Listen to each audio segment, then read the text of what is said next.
In this video we'll have a high-level overview of the complaint module within ProcessForce. So what do we use complaints for? Well, complaints are used to hold and define the reason why a complaint has occurred.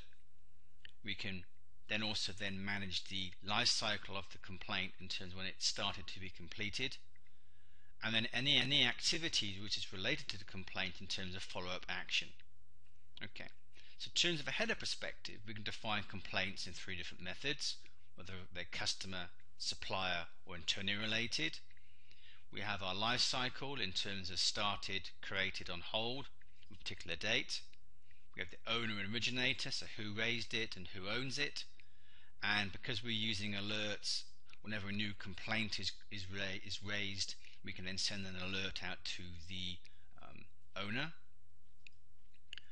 And then coming down to the transactional level, we're then able to record from, for example, the customers complaining about a particular product which they received on a particular delivery number.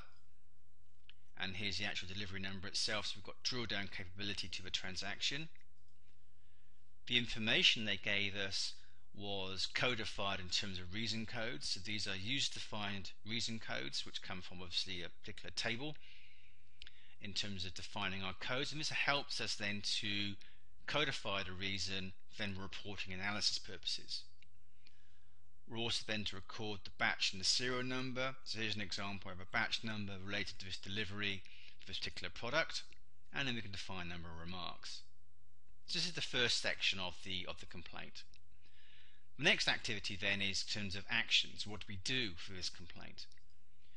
Well, the action is all related to either returning product back to a supplier or returning product from a customer.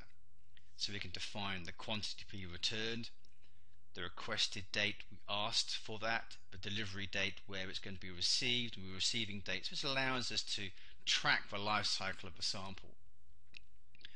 Once we've received a sample, if need be, we may go to the next level of activity, which may be to create a quality control test, and then we can link the QC test with the complaints. We've got traceability.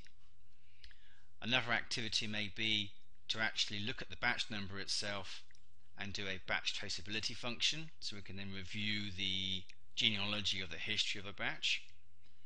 And also then, if the customer or the supplier internally, we have some attachments. We can hold attachments in the traditional way you can do business one, and also add some additional textual information if we have to describe what we're doing in terms of our action or conversations we've had with our customer.